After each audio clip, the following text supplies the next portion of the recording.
Hermanos, y continuamos en nuestra serie del diseño de una iglesia saludable.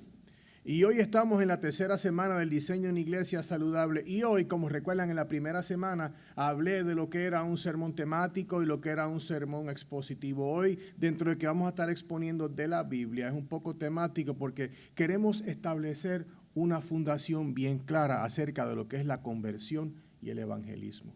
Y vamos a caminar por la palabra, porque si hay algo que queremos entender y tener claro de lo que es lo que es la conversión y lo que es el evangelismo.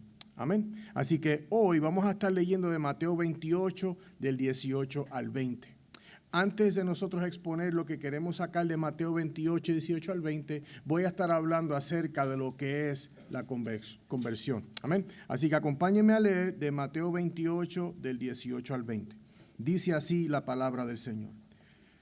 Acercándose Jesús les dijo: toda autoridad me ha sido dada en el cielo y en la tierra. Vayan pues y hagan discípulos de todas las naciones, bautizándolos en el nombre del Padre y del Hijo y del Espíritu Santo, enseñándoles a guardar todo lo que les he mandado. Y recuerden, yo estoy con ustedes siempre, todos los días, hasta el fin del mundo. Esto es palabra del Señor. ¿Se pueden sentar, mis estimados?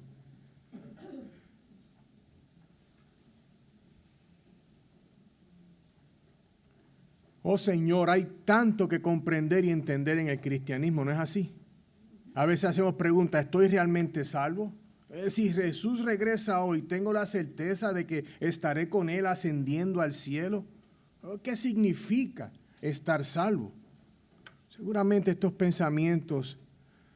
son pensamientos que muchos de nosotros como cristianos en algún momento hemos tenido, quizás alguien que está explorando su fe ha tenido estos pensamientos. Lamentablemente, no toda persona hace algo al respecto. Algunos dejan de buscar a Dios. Otros, por la gracia de Dios, escuchan la verdad y encuentran la salvación, la cual no estaban buscando ni pensaban que necesitaban. Y eso es una bendición. El cristianismo, tristemente, se ha reducido en nuestra sociedad a algo que la gente hace los domingos. Yo voy el domingo a la iglesia. Ahora, de lunes a sábado es mi vida, ¿no? Es como una etiqueta que algunos se ponen como un grupo de personas que han decidido hacer cosas sacras los domingos, oír canciones cristianas, leer la Biblia en conjunto. Pero ¿es eso todo? ¿Es eso lo que Jesús realmente tiene para nosotros? La verdad es que hay algo mucho más profundo que debemos entender sobre el cristianismo y la salvación. La primera verdad y marca de una iglesia saludable es aquella que, como comenzamos a explicar en las primeras semanas, se basa en que la Biblia se predica expositivamente, es decir, el texto bíblico, el punto de ese texto es el punto del sermón, y eso es lo que predicamos. Luego hablamos el domingo pasado de la verdad de que Dios es el único y soberano en la salvación de sus almas. Hablamos de la doctrina del evangelio, cómo Dios es soberano sobre todas las cosas, incluyendo la salvación. Es decir, Dios es el que hace el llamado. Dios es la parte saludable de nuestra iglesia. Él es el que une a todo por el poder de su palabra. Entonces hoy hablaremos de la tercera verdad de una iglesia saludable. Y vamos a traer claridad acerca de lo que es la conversión en esta primera parte y la evangelización en la segunda parte. Y no se preguntarán algunos, ¿por qué es importante para una iglesia saludable saber esto?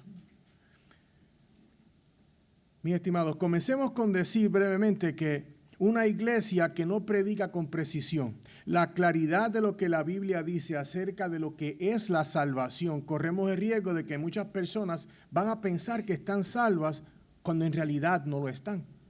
Y eso sería engaño.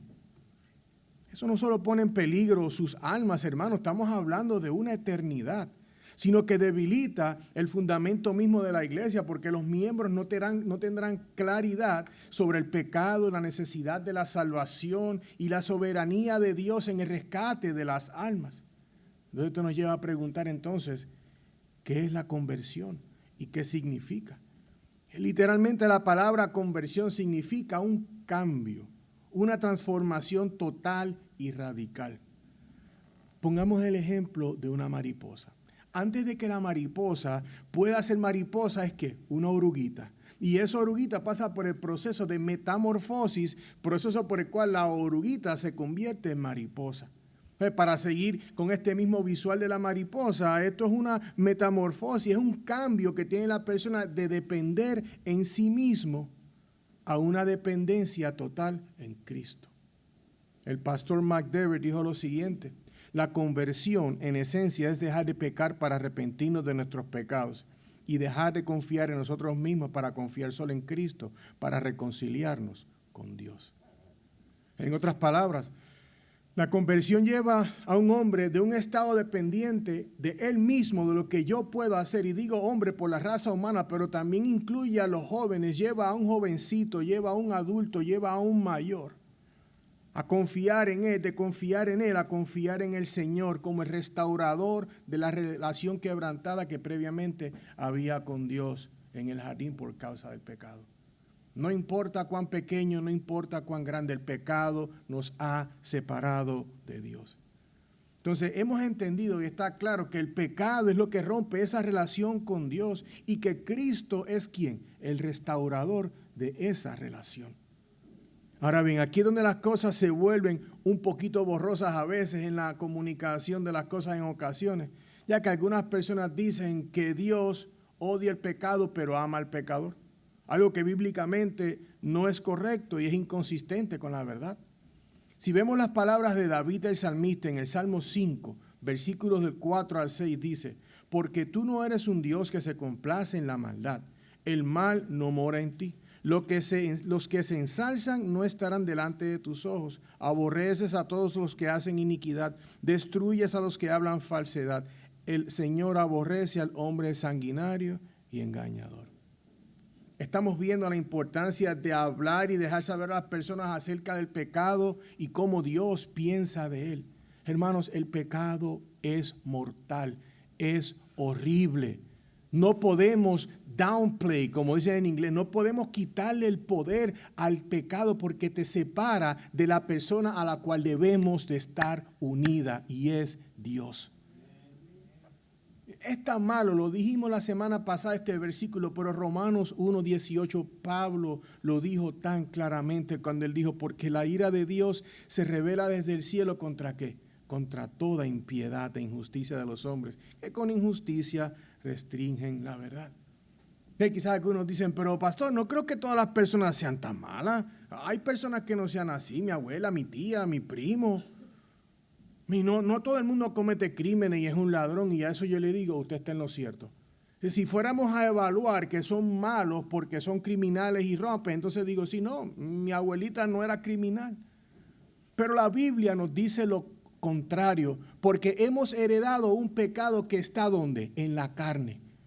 Hermanos, yo me puedo lavar con cualquier jabón y el marrón no me lo puedo quitar. Mas, sin embargo, el pecado, lo único que quita el pecado es Cristo en la cruz. Entonces, hermanos, como estamos hablando de esa maldad, tenemos que saber que la abuelita o el tío ha pasado por ira, envidia o peleas o chismes o a saber. Es importante entender que una iglesia saludable tiene que tener un propio entendimiento de que no somos buenos ni estamos bien delante de Dios. Porque al saber que no somos buenos ni estamos bien delante de Dios, entonces miramos a Jesucristo y miramos a Dios de una manera diferente. No como que yo soy tan bueno y te lo mereces todo y pues yo mandé a mi hijo para que muriera por ti porque tú eres tan bueno. No, tenemos que tener una visión propia del pecado. Es malo. Y nosotros, cuando nadie nos está mirando, estamos estamos más dirigidos a hacer el mal que a hacer el bien.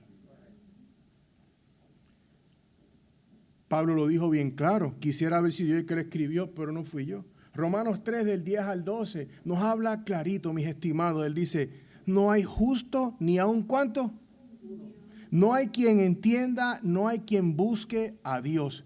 Todos se han desviado, aún se hicieron inútiles. No hay quien haga lo bueno, no hay ni siquiera uno.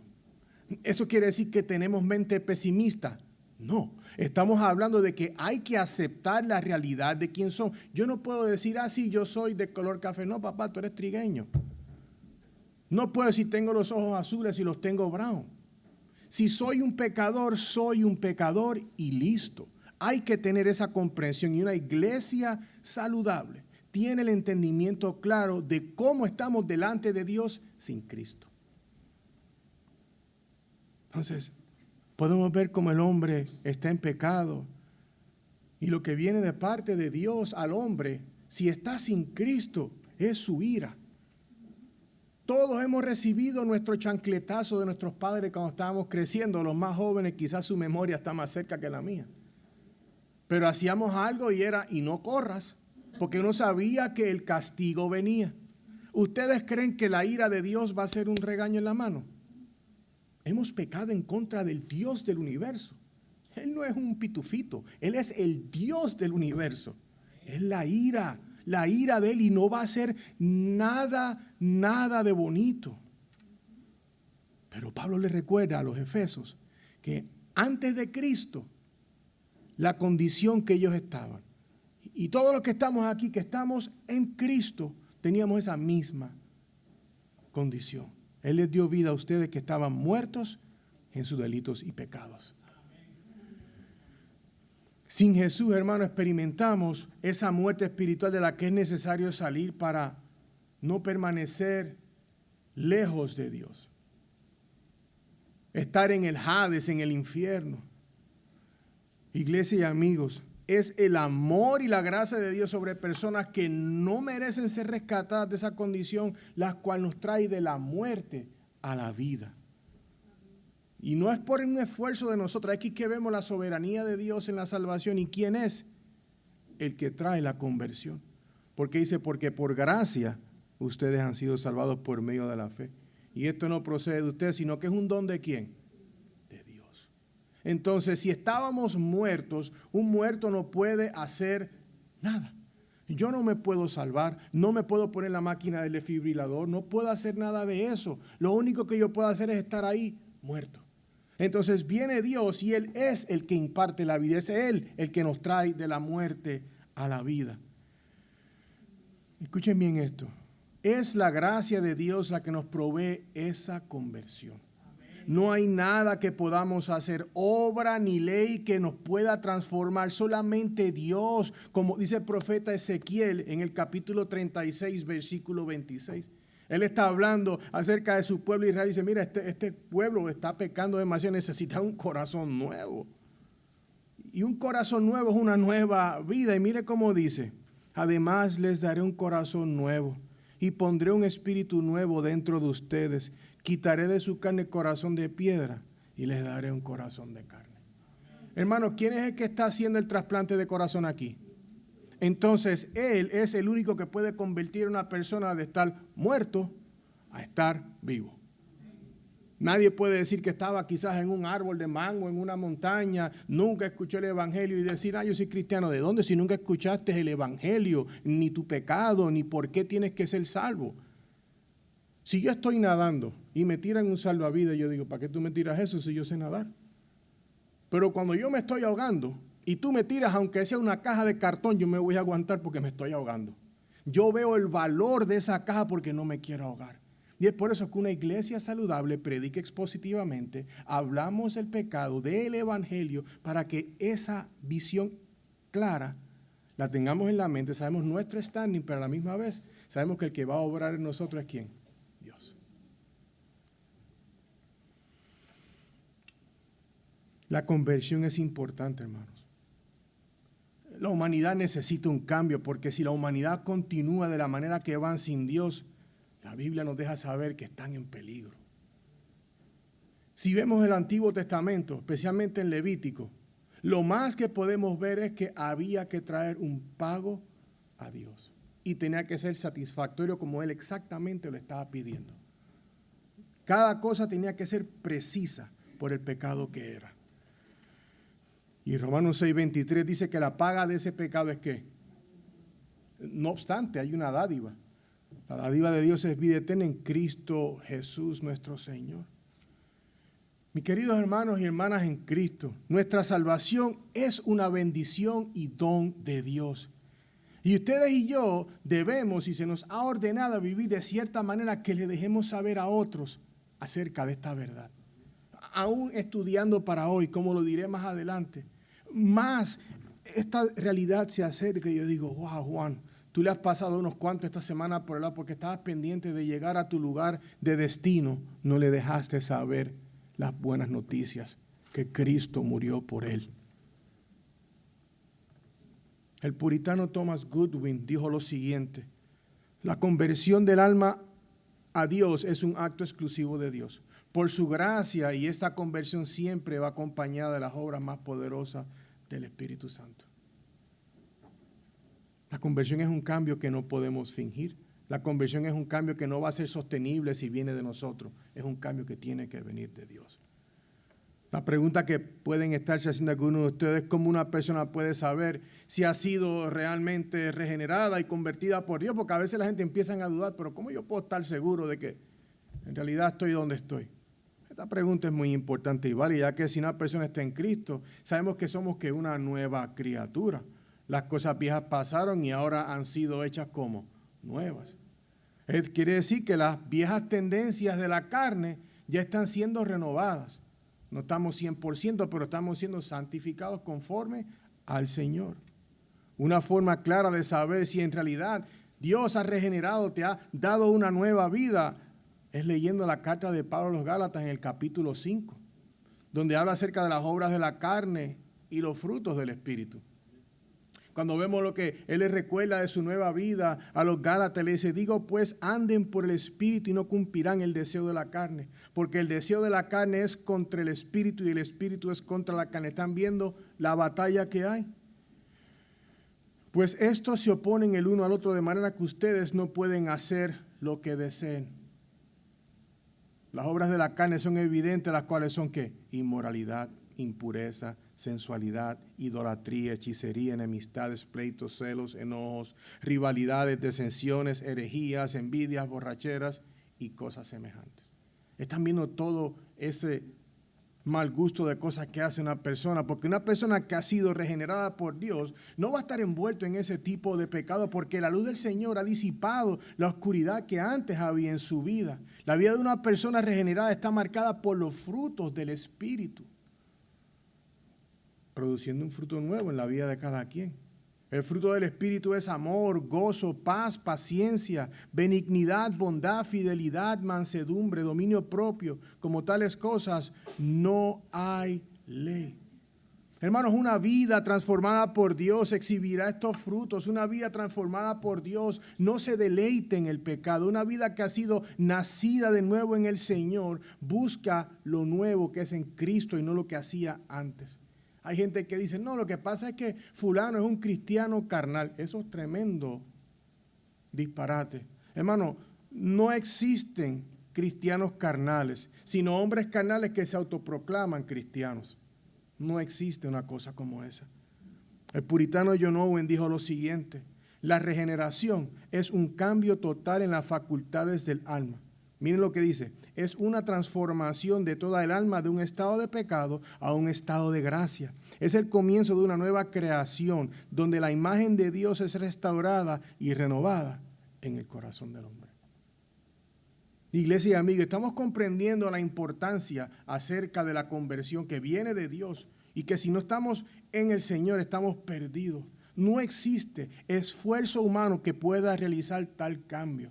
Solo Dios a través de su gracia puede transformar totalmente una vida, tal como una oruga tiene un cambio total y se convierte en una mariposa por la metamorfosis. Cuando el Señor trae a una persona y lo trae a la conversión, a esa regeneración, es una persona completamente diferente porque tiene un corazón nuevo. Entonces una iglesia saludable es aquella que entiende que solo Dios es quien origina y causa el cambio en una persona, trayéndola de la muerte espiritual a la vida en Cristo.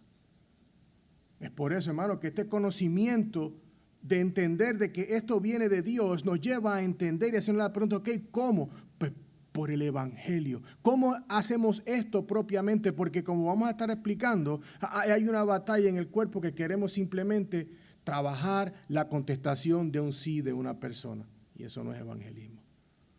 Entonces ya hemos visto a largos rasgos lo que es la conversión. Ahora vamos a ver, hermano, el título de hoy es el diseño de una iglesia saludable, conversión y evangelismo, llamados por Dios, enviados por Cristo.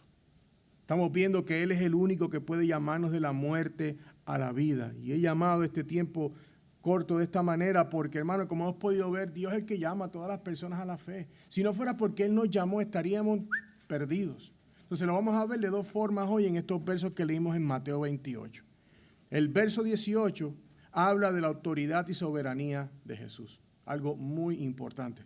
Y luego el versículo 19 al 20 habla de la comisión a tomar acción y compartir las buenas nuevas. Entonces la idea central o argumento de nuestro tiempo de hoy es vayamos y compartamos el evangelio. Eso es un gran llamado, es algo muy importante, hermanos. Y quiero que lo entendamos porque una iglesia saludable, teniendo este entendimiento, como vamos a ir viendo, vamos a ver que el peso de la obra recae en Dios y nosotros tenemos que compartir. Entonces el diseño de una iglesia saludable nos continúa a ir observando continuamente lo que es más importante para que seamos una iglesia fundamentada en el diseño de Dios para ella. Porque, hermano, una iglesia saludable produce cristianos como saludables. Y eso es lo que queremos. Queremos todos ser cristianos saludables, no perfectos, no sin problemas, pero queremos ser cristianos saludables. Es por eso que ahora que sabemos que es Dios quien llama y salva las almas perdidas, aprovechamos el momento y decimos, ok, ¿cómo exactamente Dios lo hace? Y lo sabemos, pero yo quería traerlo a un lugar simple para que podamos escuchar a este hermano, porque los que están aquí son los soldados del Señor para que podamos proclamar estas buenas noticias a donde quiera que estamos. Algunos de ustedes van a peregrinar por áreas las cuales yo no pasaré. Ustedes conocen a personas que yo no conozco. Y es importante que tengamos claridad qué es lo que es, qué compartimos para que lo podamos hacer con amor. Entonces, es por medio, hermanos, de ese evangelismo que llevamos todo esto. Y este término lo vamos a definir con más claridad según vamos. Pero por este momento, quiero decir que evangelismo es el proceso o el acto de alcanzar a todo aquel que no esté en Jesús. Esto es bien básico y superficial, pero es la primera definición para entrar en la más profunda según vamos. Vemos el versículo 18 que Jesús dice, acercándose a Jesús les dijo, toda autoridad me ha sido dada en el cielo y en la tierra. No es parcial la autoridad. Para tener un poco de contexto aquí, quiero que veamos un poco en el capítulo 27, donde Jesús fue crucificado por pecados que Él no cometió. Recordemos que aunque el gobierno romano fue el que llevó finalmente a Jesús a la cruz, fue Dios quien lo llevó a la cruz como el cordero para el sacrificio y el pago de los pecados. Dios tiene un plan. Hermano, Jesús fue golpeado, insultado, hasta que finalmente respiró su último aliento en el versículo 50 del capítulo 27. Luego vemos cómo María Magdalena y la otra María iban camino hacia la tumba, querían llevar sus hierbitas.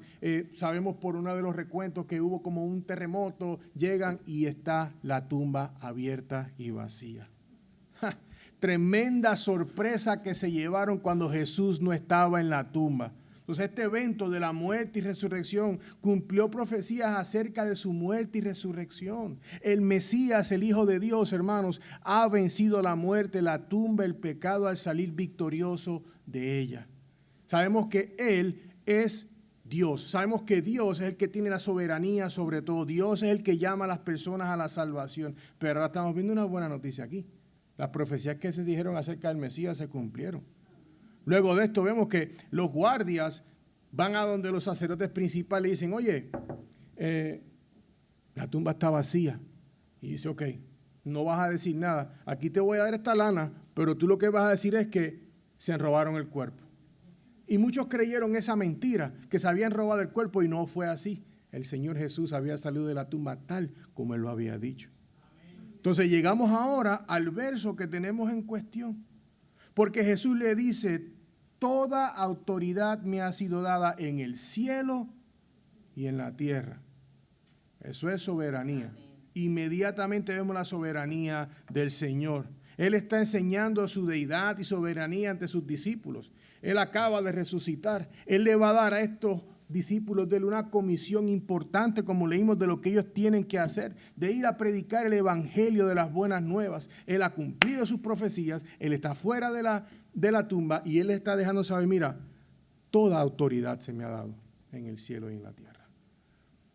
Esto es muy importante de entender y hacer distinción. Jesucristo tiene la absoluta autoridad en el cielo, en la tierra y en la iglesia. Es por eso que estamos buscando semana tras semana comprender cada vez más lo que compone una iglesia saludable. Escogimos 9 solamente, pero hay más de ellas. Pero las que estamos hablando es para hacer más resaltado la importancia de que tenemos que tener la palabra de Dios en el centro y lo que Él dice para su iglesia. Al mencionar, hermano, la iglesia, no estoy simplemente diciendo que Él tiene autoridad en la institución, el edificio de la iglesia, más bien en cada uno de nosotros. Él tiene la autoridad en tu vida, en la de Juan, en la de todos. Él tiene autoridad. Mateo 11:27 dice, todas las cosas me han sido entregadas por mi Padre. Y nadie conoce al Hijo sino al Padre, y nadie conoce al Padre sino el Hijo, y aquel a quien el Hijo se lo quiere revelar.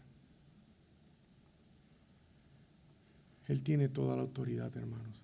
Y la pregunta que tenemos que hacer no es, pero eso es lo único, porque no solamente Él es Salvador, tiene toda la autoridad, Él es Señor. Él es Señor, está sobre todo. Lo que pasa es que lo utilizamos como conveniencia, un botón que uno se pone, una pulsera, me pongo a Cristo y un ratito y después me lo quito. Él es en realidad Señor de tu vida. Estás buscando mediante tu estudio de la palabra trabaja, tú estás buscando que Él sea el Señor en toda tu vida. Porque Romanos 14:9 dice, porque para esto Cristo murió y resucitó, para ser Señor tanto de los muertos como de los vivos. Estamos viendo lo que Jesús está haciendo aquí. Jesús está estableciendo su autoridad para que sus mensajeros puedan entender la importancia de la comisión que van a recibir. Él les va a pedir a ellos que tienen que ir a decir el mensaje de las buenas noticias en Él. Jonathan Edwards dijo, Cristo, habiendo recibido autoridad de Dios, ejerce su dominio sobre todas las cosas. No hay poder, influencia en acción que no estén bajo su dominio supremo. Es por eso que una iglesia saludable tiene claro entendimiento de que Jesús es el que tiene toda la autoridad en la iglesia y es a Cristo al que escuchamos. Ya que en estos últimos días Dios nos ha hablado por su Hijo, a quien constituyó heredero de todas las cosas por medio de quien hizo también el universo, mis estimados hermanos. Él es el resplandor de su gloria, la expresión exacta de la naturaleza de Dios y sostiene todas las cosas por el poder de su palabra. Después de llevar a cabo la purificación de los pecados, el Hijo se sentó a la diestra de la majestad de las alturas. Hermanos, esto lo vemos en Hebreos 1, versículos 2 y 3. Mis estimados, como punto práctico tenemos que entender que es importante que entendamos que tenemos que confiar en la soberanía y la autoridad de Jesús en la iglesia. Que antes de tener el evangelio, lo que es, y el evangelismo, tenemos que entender que la salvación viene de Dios y que toda la autoridad en la iglesia le pertenece a Él. Ahora, yo quiero que nos hagamos estas preguntas cada quien en su interior, porque si Él tiene toda la autoridad y si somos cristianos, Él dio su vida por nosotros, ¿es Dios totalmente el Señor de tus pensamientos, de tus acciones, de cómo actúas, de lo que haces, de cómo tratas a los demás? Quiere decir que tenemos que hacer caso a lo que Cristo ha dicho, ¿verdad? Porque si Él tiene la autoridad, tengo que hacerle caso a lo que dice su palabra. Si Él dice, pon la segunda mejilla y no la pongo, ¿qué estoy haciendo? Desobedeciendo. Si Él me dice, perdona 70 veces 7 y no lo hago, ¿qué estoy haciendo? Entonces, hermanos, si Él dice que estemos los hermanos los unos por los otros, como vamos a hablar la semana que viene, la disciplina, si un hermano hace algo en contra de ti, vamos a donde él y no lo hacemos y nos quedamos bravos. ¿Qué estamos haciendo? Desobedeciendo.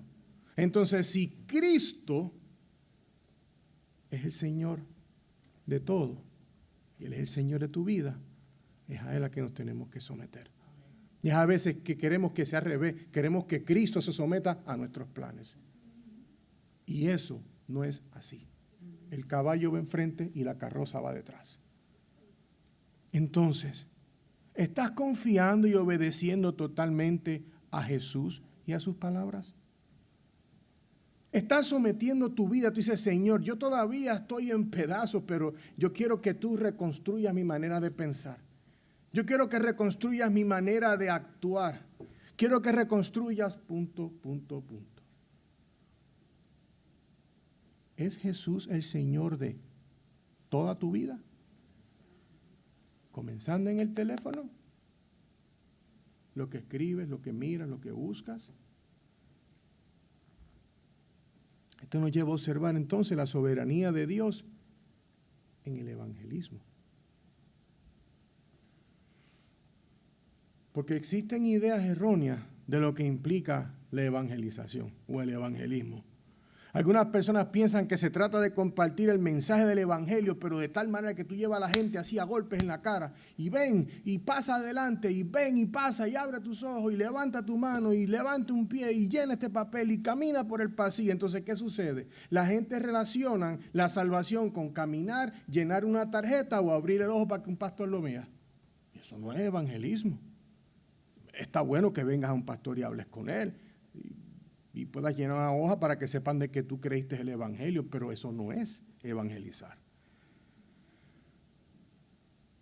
Otros creen que evangelización se limita a esas cruzadas especiales de evangelismo, donde se invitan a estos super predicadores ganadores de almas que vienen con las botas de oro. Hay gente que dice, no hombre, llámate a fulano de tal, que ese hombre tiene una unción que parece un pote de aceite, donde quiera que él habla se salvan millones. Dios lo bendiga si es así, pero ¿es eso evangelismo? El evangelismo solamente se planifica para un día, para una ocasión. La respuesta a lo que es el evangelismo, hermanos, está clara cuando entendemos que la evangelización es simplemente una actividad aislada, sino una respuesta a la autoridad de Jesús. Hermano, aquí en la iglesia el evangelismo se lleva a cabo domingo tras domingo. El evangelismo es compartir el evangelio. Que Cristo murió por pecados. Eso es el evangelio.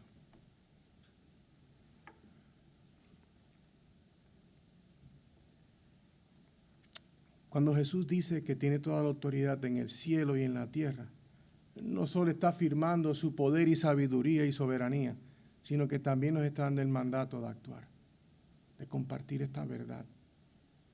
Yo no sé cómo ustedes vinieron al Señor, pero alguien de alguna forma lo compartió el evangelio. Y tenemos que dejarle saber a la gente. Entonces, tenemos una comisión a tomar acción y a compartir las buenas nuevas. Hemos visto que Dios es el soberano sobre todo esto. Tenemos que entender de que Jesucristo es el Señor en la iglesia. Tenemos que obedecerle a Él. Estamos viendo a rasgos de relieve que evangelismo es ir por el perdido y es la vida de Jesús en el madero. Y sabemos que se recibe por fe. Vamos a continuar abriendo esto. Porque dice, vayan pues y hagan discípulos de todas las naciones, bautizándolos en el nombre del Padre, del Hijo y del Espíritu Santo, enseñándoles a guardar todo lo que les he mandado. Y recuerden, yo estoy con ustedes todos los días hasta el fin del mundo. Lo primero que vemos aquí es un imperativo. Vayan pues. Vamos a movernos. Vayan. Es la comisión. Esto es lo que tienen que hacer. No es opcional.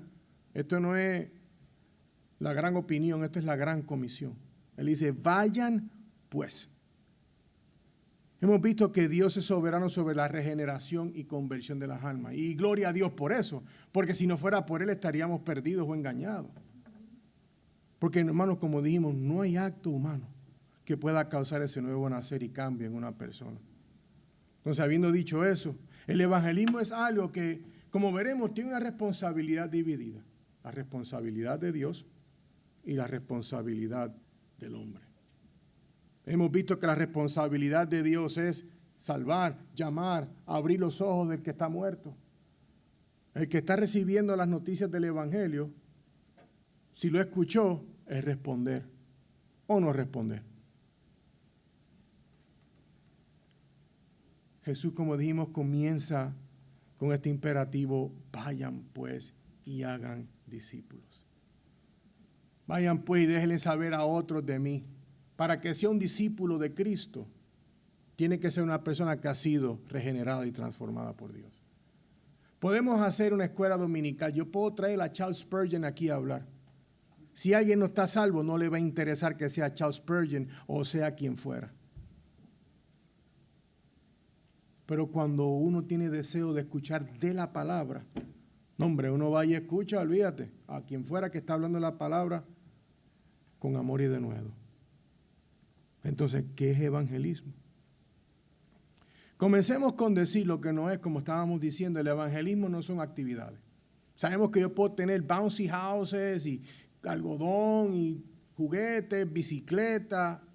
Eso no es evangelismo, es una actividad que tú puedes alcanzar a las personas y compartir el evangelio, sí, pero hacer esas actividades no es evangelismo. Entregar tratados no es evangelismo. Tú estás dando un tratado a una persona, pero no estás diciéndole la verdad. Tú estás dando un tratado.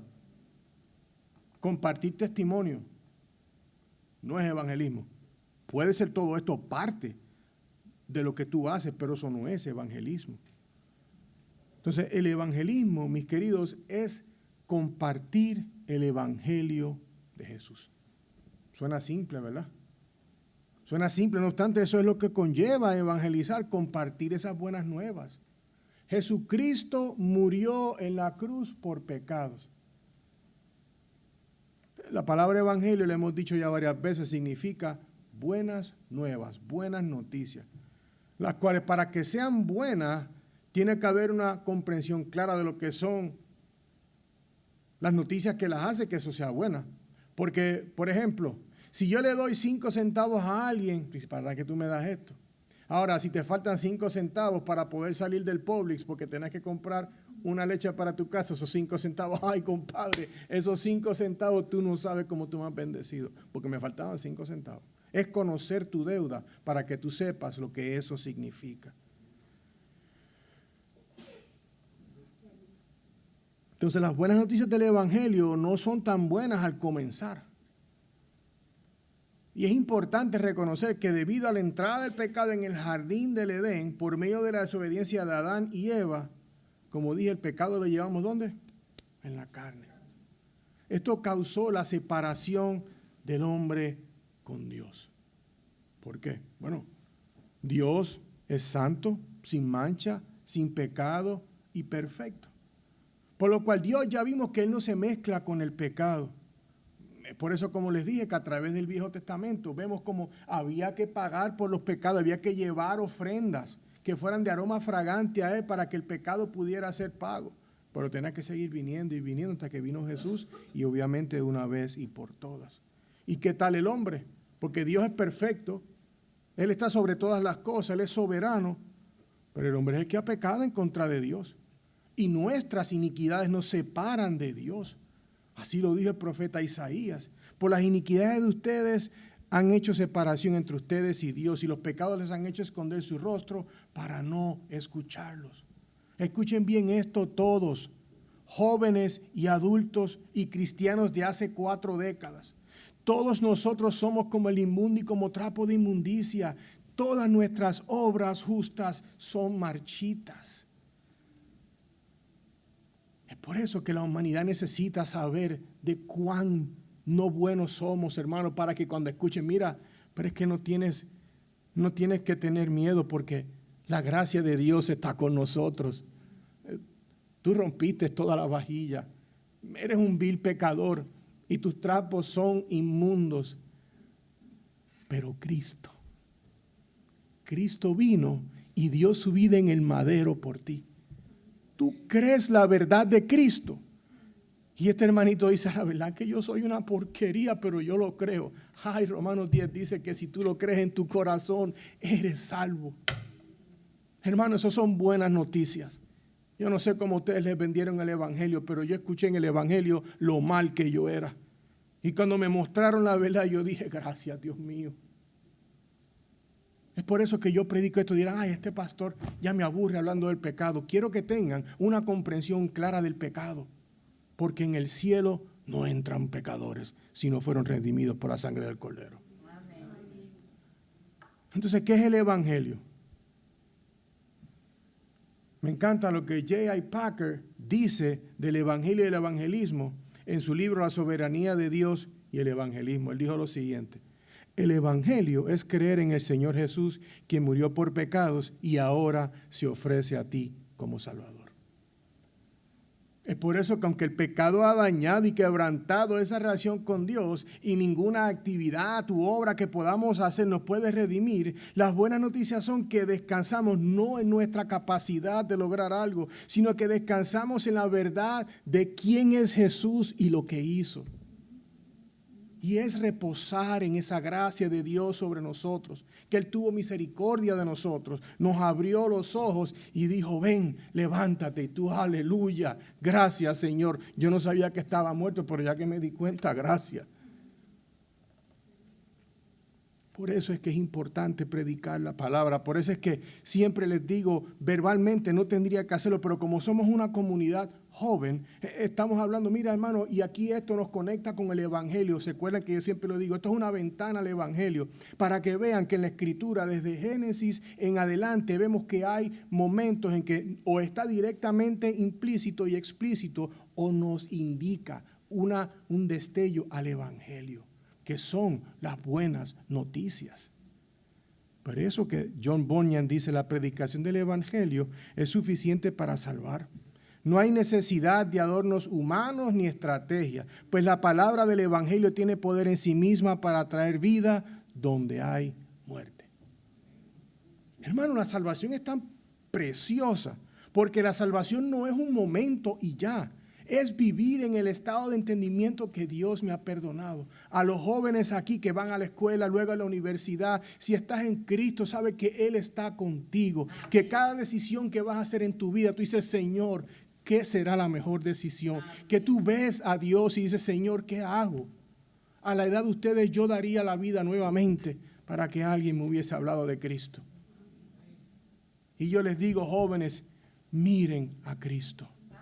Dale tu vida a Cristo y haz todo lo que vas a hacer en tu vida para la gloria de Cristo. Es por eso que una iglesia saludable, mis queridos amigos y hermanos, tiene conocimiento de la realidad pecaminosa del hombre, la santidad de Dios y las buenas noticias a compartir. Es por eso que, igual que el apóstol Pablo, nosotros repetimos: palabra fiel y digna de ser aceptada por todos. Cristo vino al mundo para salvar a los pecadores, entre los cuales yo soy el primero. Entonces, a manera de recordatorio, cuando compartes, ¿qué es lo que tú vas a compartir? Vas a compartir la verdad de la vida, muerte y resurrección del Señor Jesús. Si compartes solo la cruz, está incompleto. Si compartes solo incompleto. Tienes que dar todo: vida, muerte, resurrección. Al resucitar es donde estuvo el poder, porque si se quedaba en la tumba, ¿qué pasaba? Se nos acababan los créditos, no iba a poder jugar más. Entonces, ¿a quién le compartimos el Evangelio? ¿Qué quiere decir Jesús con todas las naciones? La palabra nación en el griego significa toda clase de etnia. Quiere decir que hispano, africano, asiático, no importa donde tú seas. El Evangelio es el poder de Dios para la salvación de todo aquel que cree. ¿Vieron? De todo aquel que cree. Como yo no sé quién va a creer, tenemos que decirle a todos. Del judío primeramente y también el griego. Como les dije brevemente, hermana, manera de testimonio, esta semana el Señor, ¿cuántos creen aquí que la palabra de Dios es viva y eficaz? Amén. Si leemos la Biblia y no hace nada, pues entonces yo creo que está sin batería porque algo no está pasando. La palabra de Dios es real. Mientras estudiaba, estaba indagando, empecé a hojear el libro de J.I. Packer y me lo acabé leyendo completo porque te lleva a la Escritura a seguir buscando y es como que no pude parar. Y me llevó a la realidad de que a veces estamos tan ocupados en cosas buenas que no nos encargamos de las mejores. Estamos tan ocupados haciendo cosas sacras, me estoy preparando para el sermón, haciendo esto, aquello, lo otro, y trabajar y todo lo que conlleva. Hermano, pero hay gente que quizás murieron esta semana, que yo los pasé por el lado y no les dije nada. Entonces el Señor me puso esa convicción, pero no de culpa.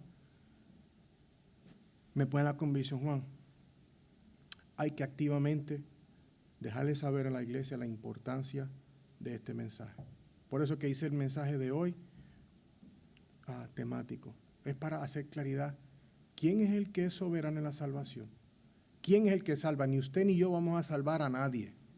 Podemos predicar el evangelio, pero mire, All Star, ahí de los estrellas, no estamos garantizados que el que se lo compartí se salve enfrente mío. No tengo que pulsearle una decisión. No, tú te vas a salvar antes que te vayas. No. Le vamos a predicar la palabra con denuedo y amor, pero el poder más grande está en nosotros orar para que Dios haga su obra. Entonces yo estuve convencido de ese pecado y dije, Señor, perdona que no he compartido con más gente porque estoy ocupado, voy de punto A a punto B. Y yo espero que la palabra también lo lleve a ustedes ese convencimiento, se lo den al Señor y lo que la palabra les dicte, ustedes lo hagan. ¿Cómo pues invocarán en aquel a quien no han creído? ¿Y cómo creerán en aquel de quien no han oído, verdad? ¿Y cómo irán sin haber quien les predique? ¿Quiénes les van a predicar? Nosotros. Todos nosotros. De manera de ilustración, supongamos que estás caminando y ves una casa que está en llamas. Está quemando así toda la casa. Y alguien dice, mira, hay una persona adentro que está durmiendo. Y tú, ¿cómo así una casa que se está quemando? Estoy seguro que usted o yo haríamos hasta lo imposible por despertar o llamar la atención del que está adentro para que esa persona no muera quemada. ¿Verdad? Dicho esto, mis estimados, seamos los altoparlantes que vociferan las buenas noticias de Jesús para que nadie perezca sin saber esta realidad. La gente necesita saber, mira, papá, tú eres un vil pecador, has pecado en contra de Dios y te has buscado una pelea con el que menos te vas a tener que buscar porque Dios es soberano, Él es santo sobre todas las cosas. Bueno, aprendimos la semana pasada, no es santo, Él es santo, santo, santo. Iglesia, no nos quedemos callados más. Hay gente que se están perdiendo y necesitan que le dejemos saber. Libérate del temor de compartir esas noticias. Estamos en la iglesia, estamos de frente a la palabra de Dios. ¿A cuántos en algunos momentos hemos querido compartir y como que se nos tranca la matemática?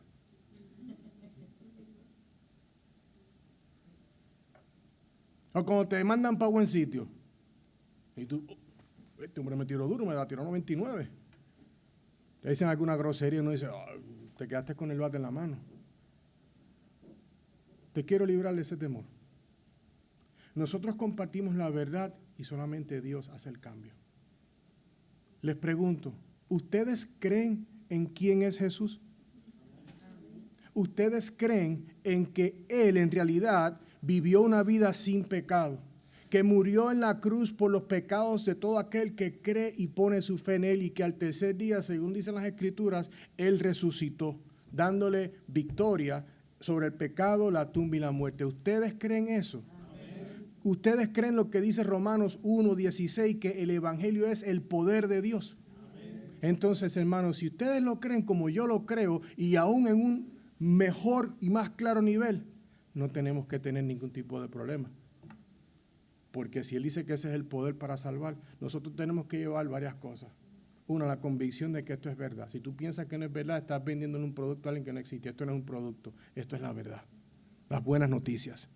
Evangelizamos diciendo la verdad, lo creemos. Segundo, orar. Señor, la persona que sea, mueve su corazón, abre el corazón, no sé. Hermano, necesitamos eso.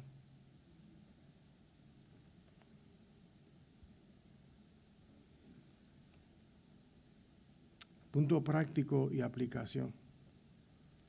Si estás en Cristo Jesús, es una invitación que tenemos todos a proclamar estas buenas nuevas. A estudiar y a meditar en que la obra de Cristo debemos reflexionar, hermanos, sobre la responsabilidad que tenemos de compartir este precioso evangelio. No lo hagamos muy complicado. Déjale saber el estado del hombre. Dice, mire, hermano, hemos pecado, usted y yo no somos buenos. Pero yo quiero que sepa que eso no se queda ahí. Porque si te quedas viviendo a tu manera y no entiendes que hay un Salvador Y Él te dice, ¿quién? Jesucristo. ¿Tú crees en Él? Porque no podemos decir, cree en la cruz, pero cree en Cristo, quien fue a la cruz, quien resucitó. Es Cristo. Trust Christ, en Jesús. Hoy hemos visto que Dios es quien salva y nuestra responsabilidad es compartir con fe en lo que Él hizo y en el poder que Dios tiene para salvar. Es todo. No tengamos duda. No tengamos duda. El Evangelio de Jesucristo es lo que salva, no nosotros. No podemos convencer a nadie, no podemos persuadirlo, dale, antes que se acabe, y tienes el del piano atrás y la guitarra, y dale, tratando de convencerlo, dale, una vuelta más a ver si alguien se convence. Y yo le digo, hermano Abraham, dale a los pads para ver si los pone a llorar. Eso no salva a nadie. Estás convenciendo a alguien. Tú predicas el Evangelio y los persuades. Les dejas saber, esta verdad es importante. Si no lo crees hoy, esto es de vida o muerte, puedes ir al infierno. Yo no sé cuándo es tu último día de respiro. Los persuadimos, no es convencerlos. Quizás alguien aquí está pensando en su fe y te pregunte, ¿puede Dios salvarme? Claro que sí. Claro que sí, absolutamente. La pregunta es, ¿crees en Jesús? Amigo, amiga, hoy es el día de reflexionar sobre la verdad de que sin Jesús no existe el perdón de Dios. Y que sobre las personas que no tienen a Cristo en su vida, la ira de Dios cae sobre los pecadores. Es por eso que hay que creer esta verdad, alejarse de los pecados y recibir el perdón que solo puede ofrecer por medio de Cristo. Entonces, antes de concluir nuestro tiempo de hoy, deseo que todos reflexionemos de lo que hemos estado hablando hoy y sobre nuestra responsabilidad como creyentes de compartir esta verdad. Recordemos que el llamado que Jesús nos hace es a ir y a ser discípulos de todas las etnias, no importa de dónde vean. Esta es la misión que Dios nos ha dado como parte de su plan para salvar al mundo. Nosotros somos sus emisarios. Tenemos que ir y dejarle saber a la gente. Y es por eso que quiero que me acompañen en sus Biblias a 2 de Corintios, capítulo 5.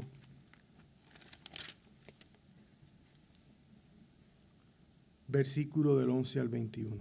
Este pasaje resume muy bonito y muy claramente nuestra identidad en Cristo y nuestra responsabilidad como embajadores en Él.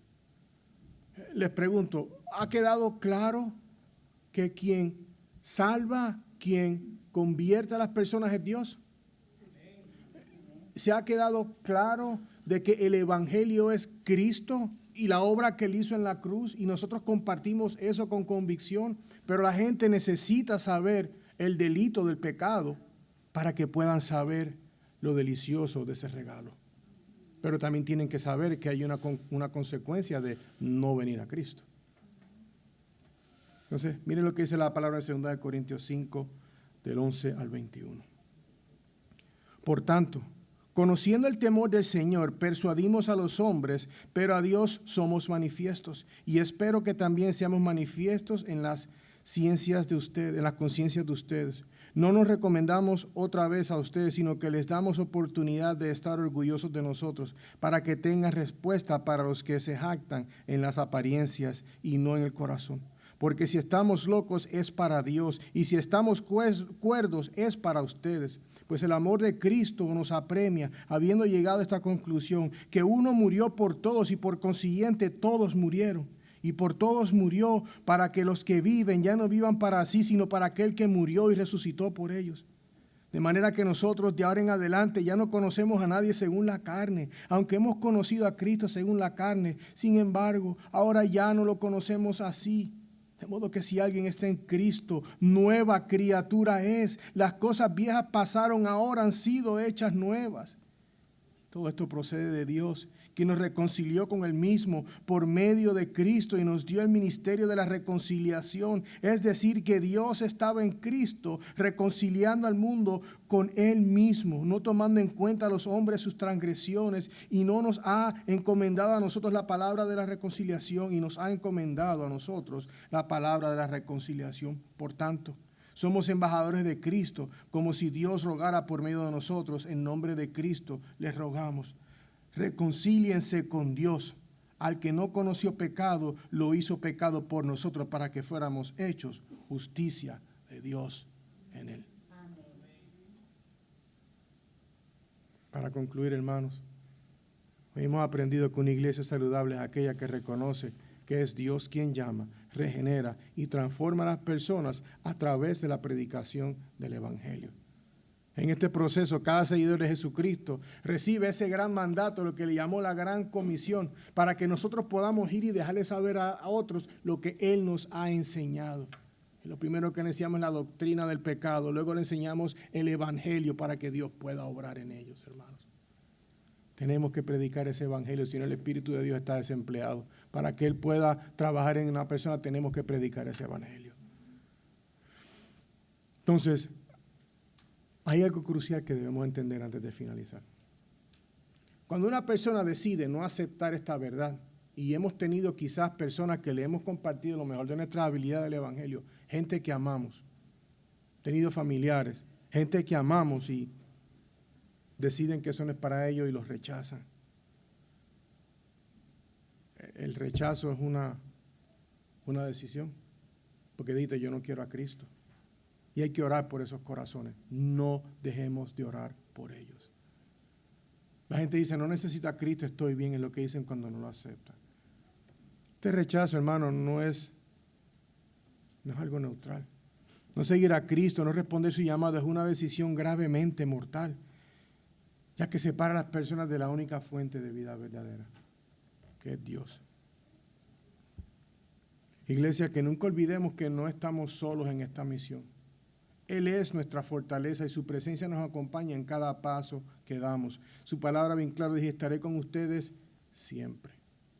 Hermanos, siempre. Cuando predicas el Evangelio a otra persona, cuando estás en el trabajo, estás en Cristo, Él está contigo siempre. Amén. Vamos a orar, iglesia.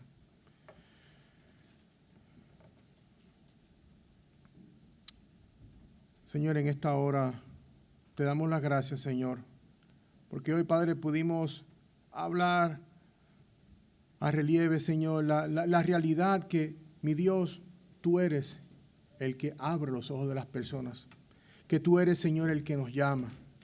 Padre, y que por medio de la predicación de Jesucristo y este crucificado, Señor, es que toda persona, Señor, puede escuchar esa verdad y tú abrir sus ojos.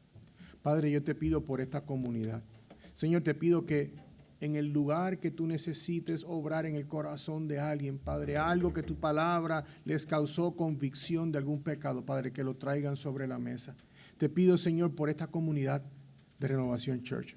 Padre, que seamos la luz en nuestra comunidad. Padre, que prediquemos con amor y denuedo y con sentido de responsabilidad este precioso evangelio. Te pedimos, Señor, aquellos que están viniendo aquí, que están desalentados, desanimados, pedimos, Señor, que alguien de la iglesia hoy los llame y les diga, te extrañamos, ¿cómo estás?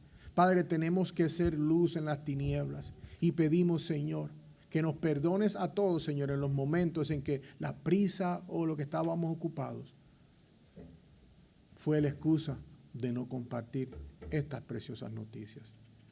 Señor, te pedimos que nos uses para tu gloria. En el nombre de Cristo Jesús. Amén.